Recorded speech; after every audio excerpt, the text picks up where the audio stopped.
आज आपण आपल्या धर्माच्या ठिकाणी जागे राखणं काळाची गरज आहे. अरे ज्या धर्माने छत्रपती संभाजी महाराजांनी तुमचा आणि माझा धर्म टिकी नाही करता, तुमचा आणि माझा धर्म वाचवण्याकरता त्या धर्मवीर संभाजी महाराजांनी स्वतःच्या जीवाचं बलिदान दिलं बाबा. आज त्याच धर्मवीर संभाजी महाराजांना आपण विसरत चाललोय. अरे धर्मवीर छत्रपती संभाजी राजा ज्यावेळेस स्वर्गात गेला असेल ना माय, अरे स्वर्गात गेल्याच्या नंतर तिकडून देव चालत आला असेल, त्या देवासोबत आपला मरणांचा ठाण्या भाग जनता राजा छत्रपती शिवाजी महाराज चालत आले असतील बाबा.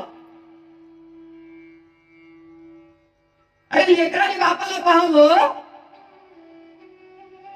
आणि बापाने लेकराला पाहावं. मुंबईला पळावं झालं त्या बापानं. शंभूबाईला पळत आपल्या बापाकडे जावं आणि मुसळ करावं आपल्या बापाला. त्यावेळेस शिवाजी महाराजांनी बोलावं, अरे शंभूबाई, अरे काय एवढा त्रास सहन केला रे वागा? अरे कशा करता केला? अरे थोडीशी फितुरी केली असती ना तर प्राण वाचला असता. काय एवढा त्रास सहन केला? अरे कोणाकरता केला रे? त्यापेक्षा वेळेला बोलावा, आबासाहेब तुम्ही जे स्वराज्य निर्माण केलं ना आबासाहेब, आणि माझ्या ताब्यात दिलं ना आबासाहेब, त्या औरंग्याच्या बापाला सुद्धा या स्वराज्यावरती सावली पडलेली आबासाहेब. आज तुमचा छावा सोपतो ना आबासाहेबनी अशी विनंती केली असेल. त्यावेळेस अरे छत्रपती शिवाजी महाराजांनी त्या देवाला हाक मारावी आणि म्हणावं, हे माय जगदंबे, हे तुळजाभवानी माय, कोणत्या काय जायचं म्हणून तू माझ्या भागाला? आता एवढा त्रास दिला ते आवडून गेली माझ्या समोराला, तरी सुद्धा माझ्या छाव्याला धर्म नाही सोडला बाबा. शंभूभाऊ आपल्या बाबाला सांगतात, आबासाहेब अहो एवढा त्रास दिला आबासाहेब. अगं माय विचार कर, आपण स्वयंपाक करत असताना आपलं थोडस पोट जरी कापलं ना माय, आपल्याला किती वेदना होतात. तर त्या औरंगाने त्या नराधमानी श्रीकांत असा एकही भाग नाही त्या भागावर त्या हरामखोराने अत्याचार केला नाही माय. अगं आपण भाजी करण्याकरता जसा आलू शिरतो ना माय, तसं माझ्या संभाजीराजांचं कातडं त्याला शिल्लक माय. अरे कशा करता एवढा त्रास सहन केला? आज या काही नालायक लोक माझ्या संभाजीराजांचा इतिहास लपवतोय बाबा. अरे प्रत्येक जण सांगतोय की तिजूंच्या चाव्या करता माझ्या संभाजीराजांना मारलं, पण ऐका खरा इतिहास मी सांगतोय तुम्हाला. आज ऐका, कोणाची हिंमत नाही ऐकता सांगण्याची, पण आज मी सांगतोय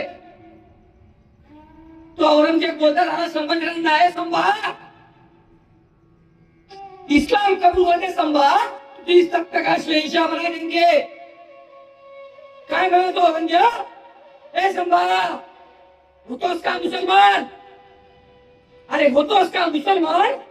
हा शब्द ज्यावेळेस छाव्याच्या कानावरती पडला ना, त्यावेळेस कळाला छावा आणि बोलता झाला, हे औरंगजेब, हिंदू म्हणून जन्माला आलो आणि हिंदू म्हणूनच मरणार. रक्ताच्या चिरकांड्या जरी उडल्या ना तरी भव्य रक्ताच्या सुटणार, असा म्हणणारा जगातला पहिला आणि शेवटचा राजा धर्मवीर संभाजी महाराज. आज एवढा त्रास सहन केला कशा करता तुमचा आणि माझा फक्त धर्म टिकवण्याकरता. अरे शिनात असा एकही भाग नव्हता की त्या भागावरती त्या हरामखोरांनी अत्याचार केला नसेल बाबा. शंभर सांगताय आबासाहेब, तो औरंगजेब बोलताना संभा इस्लाम कबूल करते संभा. त्यावेळेस आबासाहेब त्या औरंगजेब यावं आणि त्या दोन सळ्या माझ्या डोळ्यासमोर आणाव्या. आबासाहेब माय विचार कर, आपल्याला तरी लागला ना माय, तरी आपल्याला किती वेदना होतात. लाल बंद सळ्या माझ्या शंभूराच्या डोळ्यामध्ये गेला माय. अरे हनुमान जसा आपण शंभू फासावा ना तसा माझा शंभू बा दिसतो बाबा. अरे फोडले माझ्या संभाजीराजांचे डोळे त्या हरामखोरांनी, पण तरी सुद्धा माझ्या संभाजीराजाने धर्म नाही सोडला.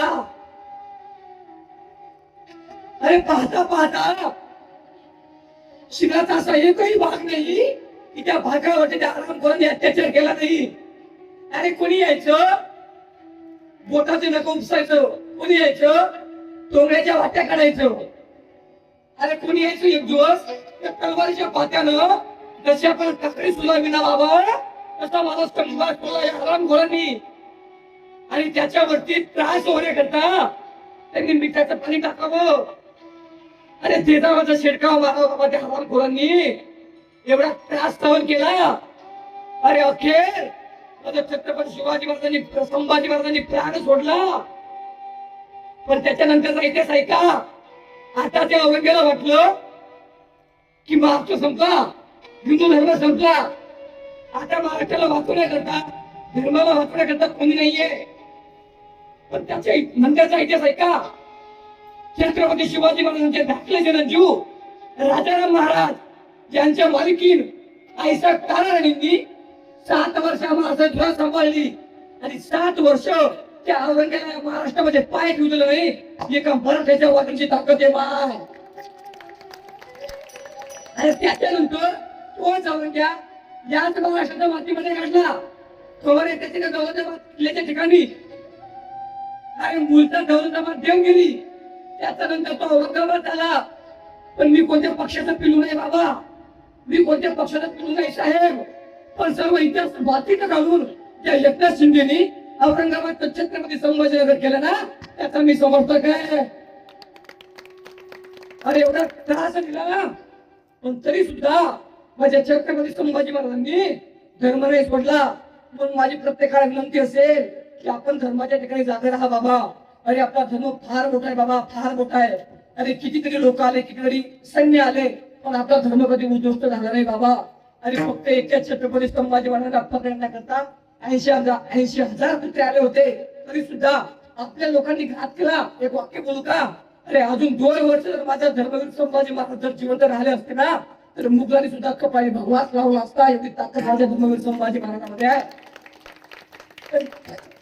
आज आपल्या लोकांना की कपाळावरती कुंकू लावायची लाज वाटते बाबा. अरे का लाज वाटते तुम्हाला? एक वाक्य सांगू का? प्रत्येकाला विनंती असेल. अरे पुड्या खाऊन, तंबाखू खाऊन आणि विमल खाऊन तुमचे दात लाल करण्यापेक्षा कपाळावरती कुंकू लावून धर्माबद्दल स्वाभिमान बाळगा. तुमच्या जीवनाचं सार्थक झाल्याशिवाय राहणार नाही. आणि व्यसनाच्या पासून दूर राहा. व्यसन करू नका, माझी तुम्हाला विनंती असेल. अरे व्यसन आणि फॅशन करून तुम्हाला मिळतं तरी काय, वाईट गोष्टीमध्ये कधीच घसरू नका तुमचा पाय. अपरात्री एखादी मुलगी जर तुम्हाला दिसली तर तिला समजा तुम्ही तुमची पाय तुम्हीच असणार. कलियुगाचे ज्ञानोबा तुकोबा आणि छत्रपती शिवराय तुम्हीच असणार आहे. म्हणून माझी विनंती असेल की देशाबद्दल धर्माबद्दल स्वाभिमान बाळगा आणि आपल्या आई वडील सेवा करा. विडाला